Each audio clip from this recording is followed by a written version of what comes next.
you've done research. You do a lot of research with your company, and Yes. you found that first of all, a lot of companies are striving for fine. 60 to 70% of customers, though, will say an experience is fine and yet never return. Why is that? Well, fine is not fine. That's the simple explanation. Fine is actually a word to describe average, satisfactory, mundane, pedestrian. I do a lot of crossword puzzles. But the truth is, fine is just simply average. The best companies recognize that and realize we don't want satisfied customers. We want to take it to the next level. So how do you get there? You amaze your customers. But amazement isn't about being over the top. Amazement is just being a little bit better than fine or a little bit better than average. And I mean just a little bit better. And here's the point. If on a scale of 1 to 5, where 1 is poor and 5 is amazing, right in the middle, 3, that's fine, that's average, right? Well, be a 3.3 or better. And I say that's like 10% better.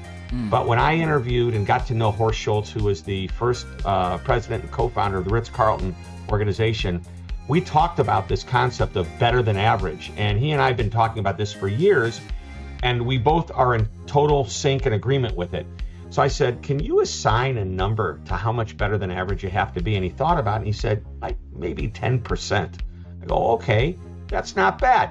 And I used the number 3.3. He goes, yeah. And I go, well, give me an example. He says, well, when you check in at the Ritz and they know your name, they use your name. You know, Okay. Hello, Mr. Hyken. Great to see you again if they know you've been there before.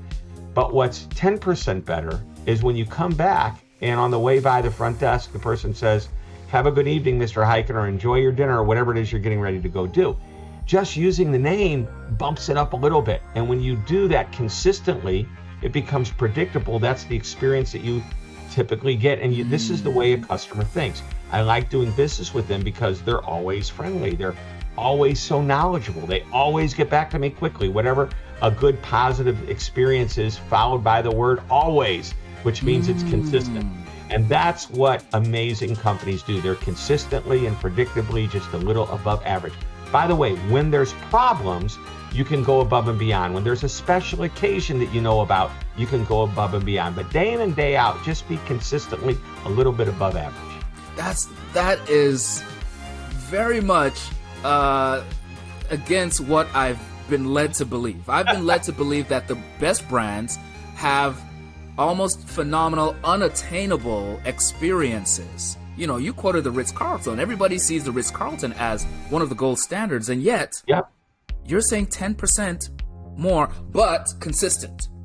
Right. Now realize, you know, when you walk into a Ritz-Carlton room, you get a quality product. I mean, they got a beautiful bed, beautiful, appointments into the room. If you go into a lower budget hotel, a roadside hotel, you don't expect that. But then again, you're paying, $75 a night versus $300, $400, $500 a night. You get what you pay for. However, I say that, and then I happen to be doing a speech at the Super 8 resort down in Kentucky, the Super 8 Motel. And the Super 8 Motel was the host, I believe it was the Super 8, of the Paddle Sports Association. And this hotel was near a river, and these companies that sell kayaks were demoing their products, et cetera, et cetera. Well, that hotel's a Super 8. The cost of that hotel was maybe $50, $60 a night. But the people in that hotel, they could have worked at the Ritz-Carlton. They could have worked at the Four Seasons. They were some of the nicest, finest people you'll ever meet. And so the point is, you don't have to be a high-end product to deliver great service. You've got to be friendly, engaging, and consistently just a little bit better than average. I'm fine. Really? I'm fine. Totally fine. I don't know why it's coming out all loud and squeaky, because really, I'm fine.